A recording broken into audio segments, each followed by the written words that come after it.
Halo teman-teman, kita balik lagi di channel Pojok Kelas. Hari ini kita akan membahas tentang peristiwa heroik dalam mendukung proklamasi kemerdekaan Republik Indonesia. Dari tema 7, Mupel IPS, kelas 5 SD, selamat belajar. Setelah teks proklamasi dibacakan, ternyata Indonesia belum sepenuhnya merdeka. Para tentara Jepang, tentara Belanda masih ingin menguasai Indonesia.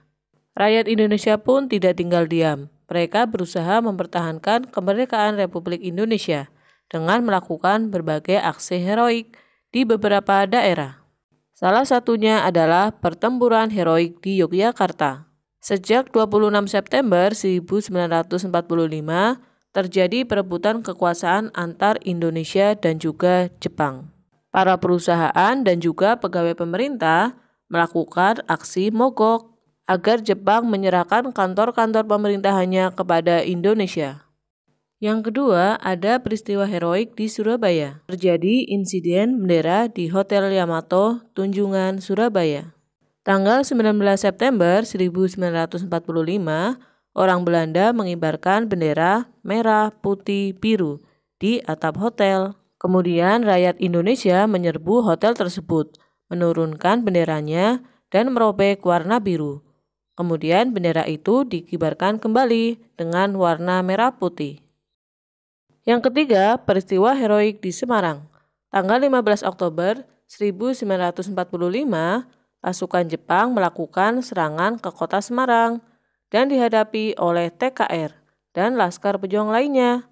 Akibatnya ribuan pemuda Indonesia gugur dan ratusan orang Jepang tewas. Untuk mengenangnya, di Semarang didirikan Monumen Tugu Muda. Peristiwa heroik di Aceh. Para pemuda dan juga tokoh masyarakat di Aceh tanggal 6 Oktober 1945 membentuk Angkatan Muda Indonesia atau API.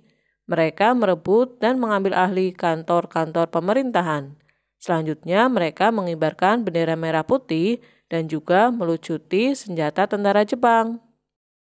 Peristiwa heroik di Bali. Pada bulan Agustus, pemuda Bali membentuk Angkatan Muda Indonesia dan juga Pemuda Republik Indonesia. Selanjutnya, mereka melakukan perundingan dengan Jepang untuk menegakkan kedaulatan RI, namun selalu dihambat. Sampai akhirnya, tanggal 13 Desember 1945, para pemuda merebut kekuasaan dari Jepang secara serentak. Namun, mereka masih kalah karena kurangnya persenjataan. Pertempuran heroik di Kalimantan. Setelah proklamasi kemerdekaan RI, rakyat Kalimantan mulai mengibarkan bendera merah putih, memakai lencana merah putih, dan juga mengadakan rapat-rapat. Namun, kegiatan ini dilarang oleh pasukan sekutu yang sudah ada di Kalimantan. Sampai akhirnya, tanggal 14 November 1945, masyarakat Kalimantan berkumpul di Balikpapan, yaitu di depan markas sekutu, dan mereka membawa bendera merah putih. Peristiwa heroik di Palembang.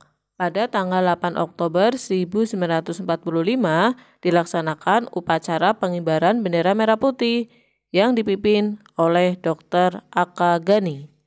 Pada saat itu juga diumumkan bahwa Sumatera Selatan berada di bawah kekuasaan RI. Dalam menegakkan kedaulatan Republik Indonesia, tentara Jepang tidak melakukan perlawanan karena mereka menghindari pertempuran. Peristiwa heroik di Makassar. Gubernur Sam Ratulangi menyusun pemerintahan tanggal 19 Agustus 1945. Sementara itu, para pemudanya bergerak untuk merebut gedung-gedung penting seperti stasiun radio dan juga tangsi polisi. Peristiwa heroik di Sumbawa. Terjadi bentrokan fisik antara pemuda di Sumbawa dan juga tentara Jepang. Peristiwa ini terjadi di Gempe, Sape, dan juga Raba. Itulah beberapa peristiwa heroik setelah proklamasi kemerdekaan Republik Indonesia di beberapa daerah. Masih banyak lagi peristiwa heroik di beberapa daerah di Indonesia. Silahkan kalian cari tahu lebih banyak lagi. Sampai di sini dulu untuk pertemuan hari ini. Sampai jumpa dan terima kasih.